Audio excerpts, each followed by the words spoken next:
We listen to the Dhamma every day. We need to put it into practice. If we are not practicing, we will not get anything much. The Dhamma cannot be learned by reading, listening, or thinking, but by watching the real thing and watching the truth. The real thing is that this body and mind is real. The truth is the three characteristics, hilakkhana, we shall watch in order to see. Only listening to the Dhamma, no matter how much, it's just so and so. Besides listening, we need to put it into practice. The practice of the Dhamma starts from being mindful. When standing up, walking, sitting, lying down, eating, drinking, doing, and talking, we shall be mindful. When the mind thinks and then fabricate positivity or negativity, thinks good or thinks bad, we shall be mindful. Keep on knowing our own mind. When standing up, walking, sitting, lying down, eating, drinking, doing, and talking, the body is the one who plays the roles. Who commands the body to play those roles? The mind is the one who commands. When thinking, the mind is the one who thinks. Therefore, the thing that hides behind the physical, verbal, and mental behaviors is the mind. The mind is the thinker. It thinks and then takes action by commanding to talk, commanding the body to work, this thing and that thing. For example, to curse him, to hit him, to do the angry face, to do the smiley face, etc. The mind is the chief. Then try to practice learning it. Learning from the mind. Speaking about the mind, it sounds understandable, but actually it is hard to find. We do not know what the mind is, where it is, what we use to watch it, and how we watch it. We are not used to knowing this thing, but we do know that there is the mind. The word mind has been said for a long time. The words chitta and mana are the same one and are of the same nature. I met Longpo Dun for the first time. Prior to meeting him, I had read the Tipitaka for many times, but reading only the discipline and discourses, due to not understanding the higher doctrine. Although reading a lot, I did not know how to do the mental development bhavana. One day I found the Dhamma book, published by Sampang Tawong Temple. It had a little space left, so they put in the Dhamma of Longpo Dun, saying that the mind sending outwards is samudaya, the cause of suffering. The result of the mind sending outwards is dukkha, the suffering. The mind clearly seeing the mind is magga, the path to the cessation of suffering. The result of the mind clearly seeing the mind is nirodha, the cessation of suffering. The normal of mind is to send outwards. However, sending outward without mindfulness and then shaking is samudaya. The mind sending outwards with mindfulness is the cultivation of magga, which results in nirodha, the cessation of suffering and the liberation from suffering. The last verse said that all Ariya Pugala, the noble persons, have their minds not bent outwards, have their minds not shaking, and have the complete mindfulness as the state of mind. Longpo Dun said, the end of the Ariya Saka, the noble truth. By reading here, it sprang to mind that it was true. If the mind was not suffering, then who was suffering? We are busy solving the suffering elsewhere. It cannot be solved. The people in the world keep suffering in these matters or suffering in those matters. There are various sufferings. The suffering from the body, ages, pain and death, and the mental suffering, the separation from the things we love or the persons we love, and the dissatisfaction. These cause the suffering to arise in the mind. There are many details. For example, the unemployed are suffering, the heartbroken are suffering, and the epidemic that prevents us from doing what we like is suffering. In each day, we explore ourselves from waking up. How many times does suffering arise in one day? Try observing ourselves for only one day, from waking up to sleep. How many times does suffering arise? Countless suffering. Keep knowing and watching it and being aware of it. Is there suffering in the body or suffering in the mind? The body suffering cannot be escaped. For the mind, although everything is fine, the mind will get into the suffering matters sometimes. The mind realizes that if the mind is not suffering, then who will be suffering? The body is the object. If the mind does not get involved, it will not be suffering when the body is getting old, being painful or dead. The body never complains. Do you feel that the body never complains? When the body is hungry, the body does not complain. When the body is exhausted, weary and weak, the body does not complain. When being soaked with sweat, hot and tortured, the body never complains. When being hungry, the body never complains. When being too full, the body never complains. When being stool and urinary ache, the body does not complain. The body has the suffering in itself, but it does not complain. For the mind, sometimes when knowing something, it will be suffering with that thing and get involved with that thing. When the body is sick, the mind will get sick too. It gets involved in every matter. Although there is no physical problem, the mind will be suffering somehow. In the morning, when listening to the news and watching the news about the number of disease-infected persons, the mind will be suffering and worry that when this disease will disappear so that we can live our life as the same. The mind is the suffering one. It wants the disease to end, while the body never complains about the COVID. The mind is the interfering one. Therefore, if we can really learn into the mind, we can be free from suffering. Learning the mind by reading textbooks does not make us understand. Listening to the sermon does not make us understand. Thinking that the mind is like this or the mind is like that does not make us understand. We must learn by seeing the real condition of what the mind is. Must see. Therefore, there is no other way but seeing. The word see it correctly or see it clearly is the same as the word vipassana. Vi means clearly and passana means see, which means clearly seeing the truth of the body and mind.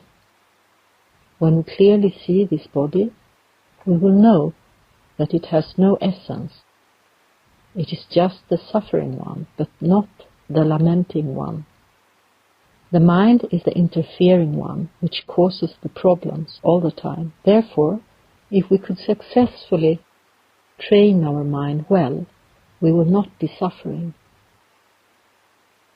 The Buddha taught that the well-trained mind brings happiness. Therefore, our duty is to train the mind. The first step of mind training is to see what the mind is like. Before training it, we must get to know it first. To train soldiers, there must be soldiers to be trained. We must recruit the persons to be the soldiers first. If we want to train the soldiers, but there are no soldiers, who will be trained? We're going to train the mind, so we must have the mind to be trained. Where is the mind? I used to have this question. I listened to the Dhamma from Longpo Dun for the first time on the 6th of February 1982. He taught that you have already read a lot of books. From now on, read your own mind. He taught me to read my own mind. The word read is that we just know and see how the mind is and what role the mind plays, like the play in the soap opera. It is like we are reading a novel. The mind shows the novel for us to see.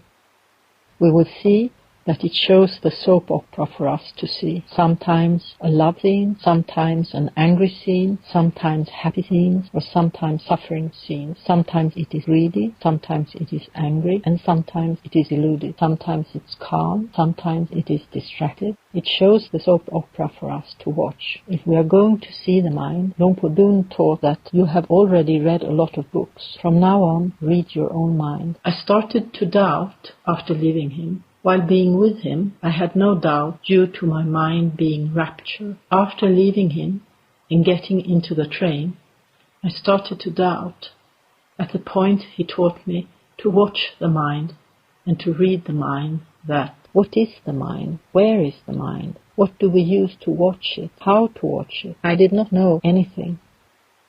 I used to ordain at Chonpratan Temple when I had not yet graduated. In the morning, there was the morning chanting. They did the chanting with a translation. The chanting with translation is good and better than the plain chanting. By chanting with translation, we have the chance to gain wisdom.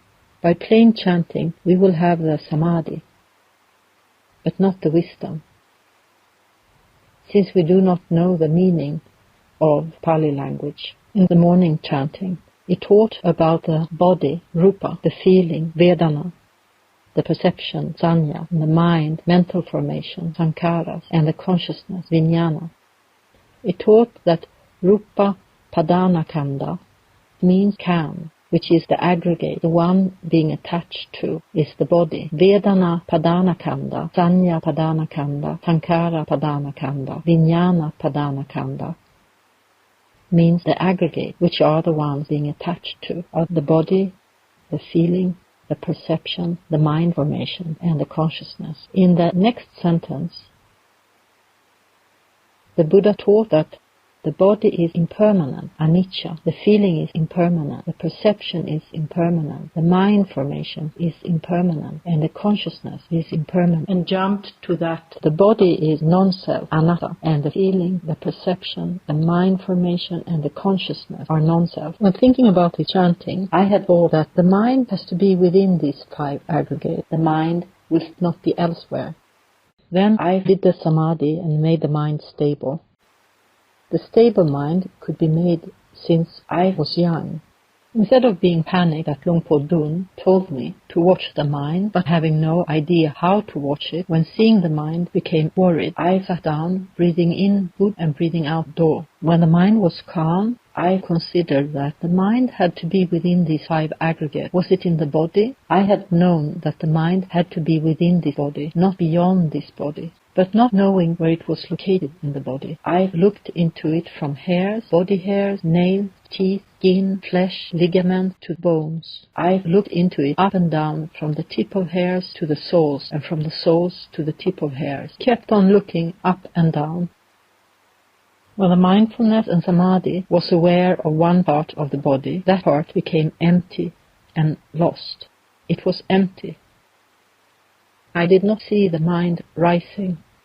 I had known that the mind was in the body, but not in any part of the body. This was its strangeness. The mind was not beyond this body, not on the trees, not in the fields, not in the mountains. The mind was in the body, but not in any part of the body. I looked into it up and down, from the tip of hairs to the soles, and from the soles to the tip of the hairs, thoroughly. There was no mind. And now what? Where was the mind? Was the mind in the feeling? The advantage of the chanting with translation was to know about the body and the feeling. The feeling was happiness, suffering, and indifference. I had done the samadhi to cause the mind to be happy, and then looked into it. When mindfulness and samadhi had concentrated on the happiness disappeared. there was no mind rising. For the suffering, I had not known how to set the mind to be suffering. Therefore, I sat still, not moving, but wobbling due to sitting on the train. Taking a look for a while, I saw this body getting suffering. Sitting still and not moving was suffering. Then I looked into it with the mindfulness and the samadhi of a stable mind. I looked into the suffering, but did not see the mind in the suffering feeling. The indifferent feeling was the same. The mind is not in the feeling. Then I kept on looking. Was the mind in the mind formation? At that time, I did not know the meaning of the mind formation. I thought that the thought was the mind formation. The thought actually is the mind formation, but the story we think about is the designated one. The behavior of the mind thinking is the fabrication and mind formation. However, the story that the mind thinks about is the designated sensing object, which has no matter in mind, so it could not be used for vipassana practice. Then I had intended to think, and the thought arisen was about the morning chanting prayer. Buddho Susudo Karuna Mahanavo means the Buddha, the pure one, has the great compassion like the ocean. At the point of Buddho Susudo Karuna Mahanavo, it was the story that had been thought of. I did not see only the story, but also saw the behavior of the mind thinking. The behavior of the mind thinking moved upward and sprang up from the middle of the chest. Therefore, Buddho Susudo was just the designation, but the behavior and movement of the mind thinking was the absolute reality. It was the real mind formation. Once I had seen the mind formation, that means the behavior of the mind thinking, the behavior of thinking ceased and the knower mind arose. I had realized that, I found the mind already. What is the mind? The mind is the nature that knows the sense object, aramana. How can we watch the mind? We depend on mindfulness and samadhi to see the working of the mind. I saw the mind thinking. It was not the story we think, but the behavior of the mind thinking. Once I had seen this, I got the main point. The mind was the nature that knew the sensing object. The mind was within this body, not beyond this body. The mind was the nature that knew the sensing object. How can we watch it? We can know it by having mindfulness. The mindfulness can know it clearly, provided that the mind has sufficient samadhi. Provided that the mind is stable as the knower and the mind is aware of it, we will see the mind working. Sometimes it thinks, sometimes it is ill, sometimes it is happy, sometimes it is suffering, sometimes it is greedy, angry or deluded. We will see its movement and change. Although seeing this, I still could not catch the main point of what Longpo Dun had taught. I remembered only that Longpo Dun told me to watch the mind. The mind was the thinker, so I stared at the thinker. It became the samatha. When watching the mind, if we stare at the mind or focus on the mind, it will be samatha. The mind will stay still and be blank. Some disciples, whom I don't want to call as the monk of Longpo Dun, has kept teaching people to make the mind to stay still, be blank, not to think and not to fabricate. This is not the path that the Buddha taught. Longpo Dun did not teach this either. Why do I know that Longpo Dun did not teach to make the mind to stay still and to be blank, to stare at? It is because I had been practicing it for 3 months and then went to see Longpo Dun for the second time and told him that I have already been able to watch the mind and I have kept on watching it for the whole day. Longpo Dun told me that it was wrong. I had taught to watch the mind, not to command or control the mind. Go make it right. What you did was wrong. I thought that, how to watch the mind? Sitting down and watching it like this was wrong. He told me that this was focusing on the mind. He did not teach to focus on it and make it stay still and to be blank. Then I thought of watching a movie. When watching a movie, we are not the screenwriters, we are not the directors, we are not the actors, and we are not the critics either. We are just the ones watching the movie. When the movie has a love scene, we watch it. When the movie has an angry scene, we watch it. Whether it is happiness or suffering, we just keep on knowing it. This is called watching. The watching is like watching a movie. Whether how the movie is, we know it as it is.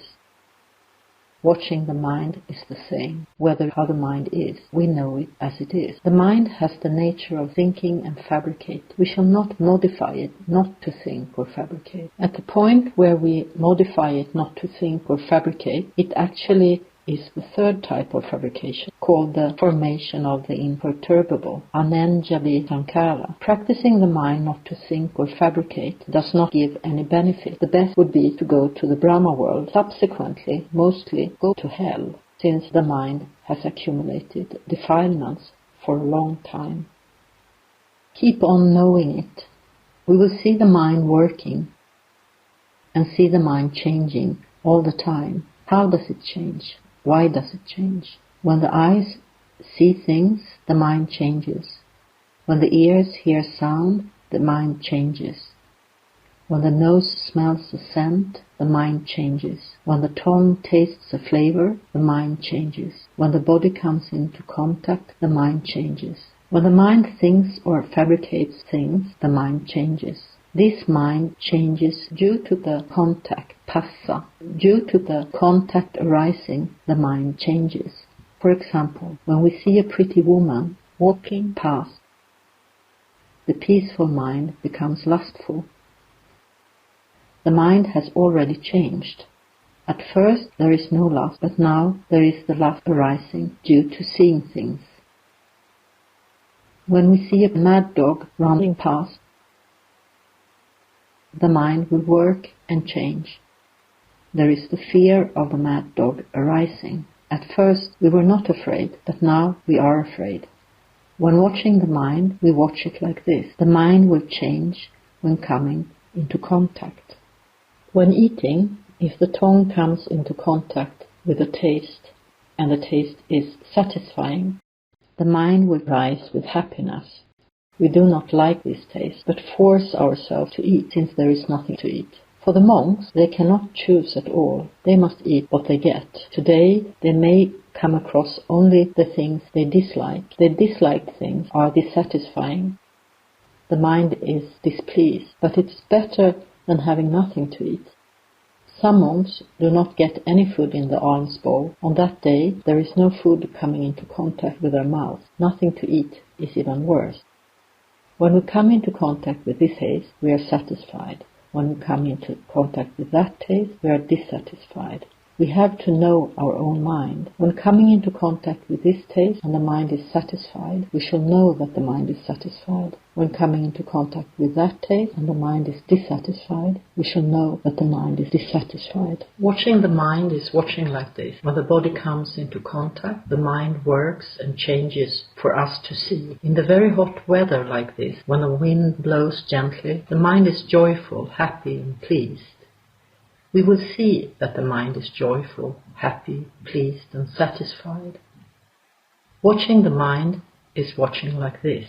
Do not avoid contact. If avoiding contact, the mind will have no change for us to see. Therefore, when having eyes, see; when having ears, listen; when having a nose, smell the scent; when having a tongue, come into contact with taste; when having a body, come into contact with touch; when having a mind, think. But we must do it with mindfulness and the stability of mind as the knower. Being stable causes the mind to be the knower, and then, when any change arises in the mind, the mindfulness will be aware of and know the change. When the eyes look at the pretty woman and there is lust arising in the mind, the mindfulness knows that the mind is lustful. To know it, the mind must be the knower. It will see that there was no lust a moment ago, but now there is lust. At this point, the wisdom shall arise. It will see that there was no lust a moment ago, but now there is lust. The mind becomes impermanent for us to see. In case of having lust, once the mindfulness knows that the mind is lustful, the lust will cease immediately. The mind was lustful a moment ago, but now the mind is not lustful. The mind is impermanent. Keep on watching it. We will see the mind is non-self. Whether the mind will be happy, suffering, good or evil, we cannot command. When we unintentionally take a look, such as when we turn to see a beautiful flower and the mind likes it, can we command the mind not to like it? Can we command the mind to be neutral every time coming into contact with a sense object? Yes, we can, provided that we concentrate on it. However, if the mind is natural, it will keep changing and we cannot control the change.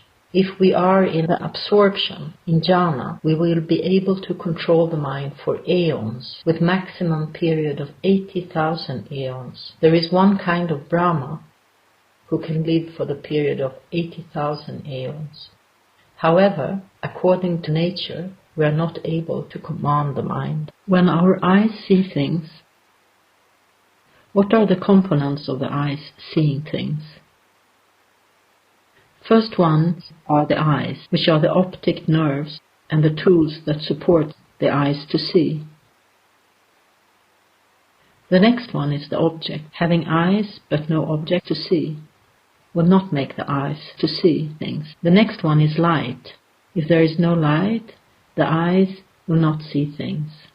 The next one is the mind with the attention to take a look. It is called manasikara, which is the mind paying attention and being interested to take a look. Despite having the eyes and keeping the eyes open, if the mind is thinking about something else and is not interested to take a look, the eyes will not see things. In the case we enjoy thinking of something and someone walking past in front of us, we are asked whether we saw anyone coming, and we did not see anyone, despite that there was a person just walking past our nose. We did not see him because the mind had not paid attention to. Therefore, to see things, we need to have the mind. If there is no mind, the eyes cannot see things. When the eyes see things, can we choose whether to see beautiful things or unbeautiful things? No, we cannot choose. Sometimes there are ugly things, but somehow the mind does not see it. In the temple, there is one kind of tree, the bayur tree. The bayur tree has flowers around this size. There is one in front of Panasara. There is a poem of admiration of the bayur tree, saying that the bayur tree has a wonderful smell. Oh, it has a wonderful smell, so it must smell very good. The word here, wonderful, does not mean wonderful, but it means extraordinary. It's a derivative word. The bayur tree has a wonderful smell, so I had found the bayur trees to plant. Then when they had bloomed, they smelled like a broken toilet. Is it extraordinary to have the tree smell like a broken toilet? Yes, it is extraordinary, isn't it? I have kamma. Whenever I walk past it, I smell a broken toilet odor. There is another one behind the nun's dwelling. The nun has no kamma. The nun never gets the bad smell. The nun gets only the good smell and never gets the bad smell, while I feel awful. Do you see that the mind cannot choose whether to get a good smell or a bad smell? The thing that makes the decision whether the mind will get a good smell or a bad smell is kamma. If having a bad kamma result, we will get bad sense object. When seeing things, we see the bad things, hear the bad sound, get the bad smell, taste and touch, or think about the bad story. For the people with merit, when their minds see things, they see only good things, hear only good things, or get good sound, good smell, good taste and good touch. Do you see that actually we cannot choose? The mind cannot choose whether to come into contact with a good or bad sense object. Kamma does the choosing. The mind has no power in itself. This is called the mind is non-self. It has no power in itself. It does not really dominate its own self, and it is under the kamma. Therefore, the mind is impermanent, which keeps on changing all the time according to the contact of the sense objects. The mind keeps moving and changing. We cannot command or control it. Whether it will be happy, or it will be suffering, or it will be good, or it will be evil, we cannot command or cannot control it. Whether it comes into contact with good or bad sense object, it is caused by karma. Whatever karma result we have, it shall cause the effect accordingly. Then, whether it will fabricate goodness or evilness, it is the new karma. The old karma result in the coming into contact with various things: sound, smell, taste, and physical touch. And then the new karma will be fabricated. When coming into contact, if the person without mindfulness sees the beautiful flower, the mind will wander off with enjoyment. Then the lust will arise. When seeing the pretty woman coming, people are crazy to death and mad that this person is an internet idol. But now the internet idol cannot be used as the example, since some persons with very ugly faces could be the internet idol. If in the past it had to be the pretty woman, people were excited to look at them. The mind that has accumulated lust for a long time shall have the lustful latent tendency. It will arouse the lust to arise. We do not intend to be lustful, but the lust arises due to being aroused. Unlike people with mindfulness and wisdom, when seeing the pretty woman coming, they feel pity that how long will the beauty last? They do not realize that they are deluded with their beauty. In actuality, they are not beautiful. It is beautiful at the skin surface only. Where is the beauty? The beauty is only in the hairs, body hairs, nails, teeth, and skin. The hairs, body hairs, nails, teeth, and skin are the deceivers that conceal the filthy things and ugly things. When seeing people, what do we see? We see only the hairs, body hairs, nails, teeth, and skin. That's all. They are deceitful things. When people with mindfulness and wisdom look at them, they sigh. They are pitiful. In actuality, they are not beautiful, so they have to mask the powder. If they are truly beautiful, they do not need to mask the powder to deceive others. Is hair truly beautiful? In actuality, human hair and dog hair are not different. If not showered, they have a foul odor and stench. The person with mindfulness, wisdom, and merit from mental development sees the same thing as others, that his or her mind interprets it differently. It can be interpreted as wholesomeness or can be interpreted as unwholesomeness, depending on the familiarity of mind. If we are accustomed to practice, when seeing the woman, we will feel pity, like, poor her, she shall die soon. How many days left for her beauty? Prior to practicing, I had read the Tipitaka. In the Tipitaka, when the Arahant disciples had seen the women, sometimes they called her Lady Sister. Calling her Lady Sister did not intend to hit on her. They called her Lady Sister. The present language does not call her Lady Sister anymore because it is outdated. Calling her younger sister or older sister is already outdated as well. I do not know what they are called now. It might be called damn you or damn girl, you are so beautiful today. The language has changed. In those days, the monks called the women Lady Sister. I had thought, why did the monk talk so sweetly to the women? When I practiced mental development, I knew that they had called her as the Lady Sister with pure kindness. They did not call her with lust, but calling with kindness and compassion. They felt like brother and sister and felt pitiful that she would die someday. She had thought that she was beautiful.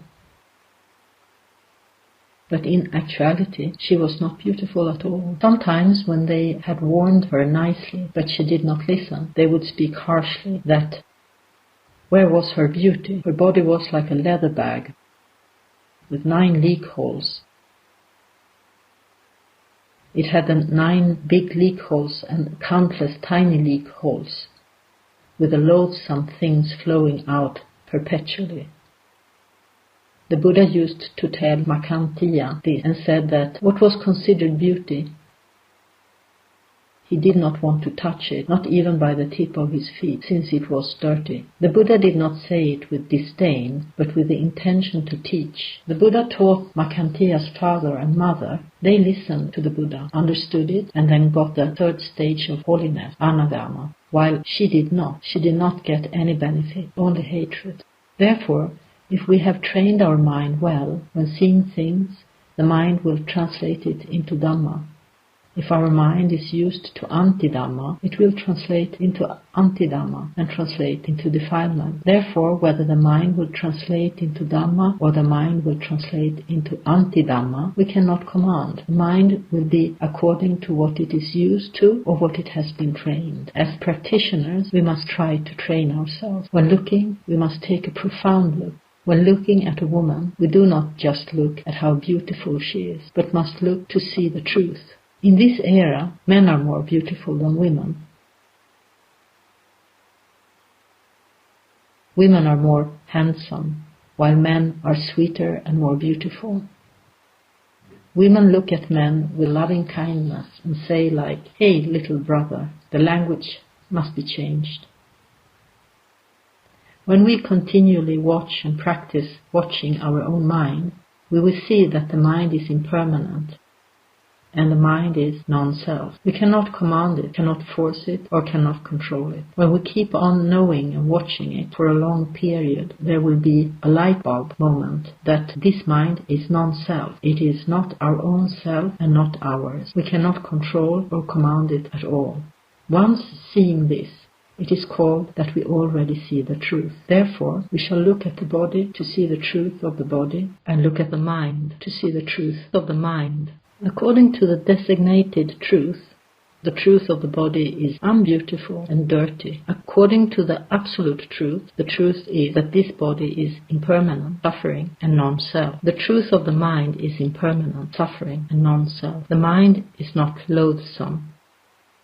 The mind is not like the body. Is it true that the body is loathsome? Yes, it is true, but true according to the designation. Why is it loathsome according to the designation? In actuality, it is an element. This element and that element combined together, it is the element. There is no cleanliness or dirtiness in the element. The element is just the element. But according to the designation, it seems dirty. It is like the poop is dirty. Do you feel that the poop is dirty? Flies like the smell of poop. See? It is the pleasant sense object for the flies, but unpleasant sense object for us. We do not like it. We cannot choose how the mind will be, whether it will be good, evil, happy, or suffering. Our duty is to watch it and keep on reading it until seeing its truth, impermanent, suffering, and non-self. The body is unbeautiful, impermanent, suffering, and non-self. Being unbeautiful is not a real thing, but a designated sense object. The real things are impermanent, suffering, and non-self. We shall keep on knowing and watching it, watching only the loathsomeness and unbeauty. Does not really wash the defilements away, but it can occasionally suppress the defilements. If seeing that this woman is unbeautiful, it will keep searching for other women who are more beautiful. It will keep searching for other sense objects. However, if seeing that all women are impermanent, suffering, and non-self, all the same, it will no longer keep searching. Therefore, by seeing the impermanent, suffering, and non-self, the mind will stop searching. If only watching the loathsomeness, it will not stop searching. When we see the dirty things, we want to get away, right? We want to get away from the dirty things and want to find the good things. Therefore, the designation is the truth in the deluded way, or the designated truth.